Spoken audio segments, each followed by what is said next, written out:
Assalamualaikum warahmatullahi wabarakatuh. Sebelumnya, saya berterima kasih kepada Ibu Apoteker Mira Febrina, MSc, selaku dosen toksikologi. Kami dari kelompok 3 yang beranggotakan 7 orang. Yang pertama, Dela Intasarika, yaitu saya sendiri, Denisha Fitriuti, Irfan Sihombing, Nadia Aisasnita, Salsabila Zahira Ananda, Sylvia Yolanda, dan Suryan Fetri. Di sini kami akan membahas materi tentang absorpsi toksikan. Yang pertama yaitu absorpsi toksikan. Definisi absorpsi. Secara umum, absorpsi adalah proses penyerapan ke dalam organ-organ tertentu. Secara khusus, absorpsi adalah penyerapan zat yang memasuki tubuh melalui mata, kulit, perut, usus, atau paru-paru. Definisi absorpsi toksikan. Absorpsi toksikan adalah proses di mana toksikan mendapatkan pintu masuk ke tubuh. Baiklah, selanjutnya kita masuk ke mekanisme absorpsi toksikan. Mekanisme absorpsi toksikan atau xenobiotika melewati membran dapat berlangsung melalui: yang pertama, difusi pasif melalui membran fosfolipid. Yang kedua, filtrasi lewat pori-pori membran poren. Yang ketiga, transport dengan perantara molekul pengemban carrier. Yang keempat, pencaplokan oleh sel-sel pinositosis dan fagositosis. Selanjutnya yaitu difusi pasif. Sebagian besar toksikan melewati membran secara difusi pasif sederhana. Laju difusi berhubungan langsung dengan perbedaan kadar yang dibatasi oleh membran itu dan daya larutnya dalam lipid. Banyak toksikan bersifat mampu mengion, sehingga bentuk ion sering tidak dapat menembus membran sel karena daya larut lipidnya rendah. Sebaliknya, bentuk non-ion cukup larut dalam lipid, sehingga dapat menembus membran dengan laju penetrasi yang bergantung pada daya larut lipidnya. Baiklah, di sini saya Denisha Fitriuti, NIM 2001101 akan melanjutkan presentasi dari teman saya. Proses difusi pasif harus melalui beberapa kondisi, di antaranya yang pertama, gradien konsentrasi harus mampu melewati membran. Yang kedua, senyawa harus larut dalam lipid. Yang ketiga, senyawa bersifat non-ion. Membran sel umumnya memiliki lubang dengan ukuran yang bervariasi tergantung pada sifat dari membran selnya. Pori membran kapiler dan glomerulus ginjal sekitar 70 nanometer. Dilewati oleh molekul-molekul dengan ukuran lebih kecil dari albumin. Hal ini memungkinkan lewatnya molekul-molekul yang lebih besar pula.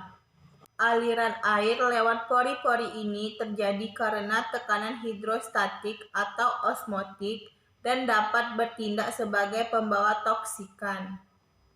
Transport aktif merupakan proses khusus yang memerlukan pembawa untuk mengikat toksin, membentuk kompleks toksin yang melewati membran. Struktur konformasi, ukuran, dan muatan molekul penting dalam menentukan afinitas suatu zat kimia terhadap situs karier. Transport aktif melibatkan karier untuk memindahkan molekul melewati membran melawan perbedaan kadar. Atau jika molekul itu suatu ion, melawan perbedaan muatan. Transport ini membutuhkan energi metabolisme dan dapat dihambat oleh racun yang mengganggu metabolisme sel. Sekian presentasi dari saya. Presentasi selanjutnya akan dilanjutkan oleh teman saya. Terima kasih. Selanjutnya, proses ini melibatkan pembentukan kompleks zat kimia dan karier makromolekuler di satu sisi membran. Kompleks ini lalu berdifusi ke sisi lain, tempat di mana zat kimia itu dilepaskan. Sesudah itu, karier kembali ke permukaan semula untuk mengulangi proses transport. Selanjutnya yaitu pencaplokan oleh sel atau yang dikenal sebagai endositosis. Partikel-partikel dapat ditelan oleh sel. Bila partikel itu merupakan benda padat, prosesnya disebut sebagai fagositosis. Apabila dalam bentuk cairan, disebut pinositosis. Sistem transport khusus semacam ini penting untuk menghilangkan partikel dari alveoli dan menghilangkan racun tertentu dari darah oleh sistem retikuloendotelial. Jalur utama bagi penyerapan toksikan adalah saluran cerna, paru-paru, dan kulit. Namun, dalam penelitian toksikologi, sering digunakan jalur khusus, seperti injeksi intraperitoneal, intramuskular, dan subkutan. Alur absorpsi toksikan. Aliran toksikan dibagi menjadi dua. Yang pertama, aliran toksikan dalam lingkungan. Yang kedua, aliran toksikan dalam tubuh makhluk hidup. Melalui jalur pencernaan atau ingestion, pernapasan, inhalation, kulit, atau dermal.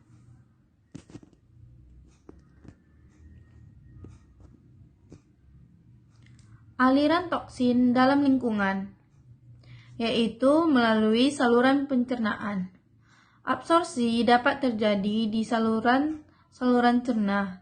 Misalnya, obat-obat tertentu diberikan sebagai tablet sublingual dan suppositoria untuk diserap di sana. Namun, umumnya mulut dan rektum tidak begitu penting bagi absorpsi zat-zat kimia dari lingkungan. Suatu toksikan melewati saluran cerna. Yang pertama, bersama makanan dan minuman. Yang kedua, sebagai obat atau zat kimia. Lambung, yaitu penyerapan asam-asam lemah, contoh asam benzoat. Usus, penyerapan basa lemah, contoh anilin. Selanjutnya, rute melalui saluran pencernaan. Di sini dapat kita lihat pada gambar sebelah kiri ada skema saluran pencernaan manusia yang meliputi mulut, kerongkongan, hati, kandung empedu, usus 12 jari, pankreas, lambung, usus besar, usus halus, usus buntu, dan anus. Sedangkan pada gambar sebelah kanan yaitu aliran pencernaan dan penyerapan. Pencernaan pati dimulai oleh aktivitas amilase kelenjar ludah pada mulut, lalu melewati kerongkongan. Setelah itu pada lambung, pepsin mulai mencerna protein. Kandung empedu menyimpan garam-garam empedu. Setelah itu, pankreas memberikan enzim proteolitik, amilase, lipase, dan juga HCO3. Pada usus 12 jari yang memiliki pH 7-8, di sini pencernaan sebagian besar selesai akibat kerjasama enzim-enzim yang disiapkan oleh pankreas dan usus halus. Pada sisa usus, penyerapan gula-gula sederhana, asam-asam amino, elektrolit-elektrolit, dan H2O ke dalam darah, sedangkan lemak diserap ke dalam pembuluh limpa. Selanjutnya, pada usus besar terjadi pembebasan H2O. Selanjutnya, bagian tempat bakteri aktif bekerja. Nah, tempat utama bagi absorpsi di saluran napas adalah alveoli paru-paru. Ini terutama berlaku untuk gas. Laju absorpsi bergantung pada daya larut gas dalam darah. Semakin mudah larut, semakin cepat absorpsinya. Kapasitas absorpsi yang tinggi berkaitan dengan luasnya permukaan alveoli, laju aliran darah yang cepat, dan dekatnya darah dengan udara alveoli. Rute melalui kulit. Pada rute melalui kulit terdapat ciri-ciri. Yang pertama, impermeable. Yang kedua, beberapa dapat diserap. Contohnya sarin, karbon tetraklorida. Sel epidermis, sel kelenjar keringat, subsea atau masuk melalui folikel rambut. Melalui jalan perkutan, harus menembus lapisan luar yang tersusun padat dari sel-sel epidermis yang berzat tanduk dan berkatin. Melalui gram layer dari epidermis, melalui korium, dan terus ke dalam sirkulasi sistemik. Selanjutnya, bahan toksik packing banyak terabsorpsi melalui epidermis. Absorpsinya tergantung pada ketipisan kulit, kondisi kulit, kelarutannya dalam air, dan aliran darah pada titik singgung. Materi selanjutnya yaitu absorpsi melalui kulit. Kulit manusia itu terdiri dari dua lapisan utama, yaitu lapisan epidermis dan lapisan dermis. Absorpsi melalui kulit ini terjadi bila xenobiotika dapat melintasi membran epidermis dan dermis, kemudian diserap melalui folikel, sel-sel keringat, dan kelenjar minyak.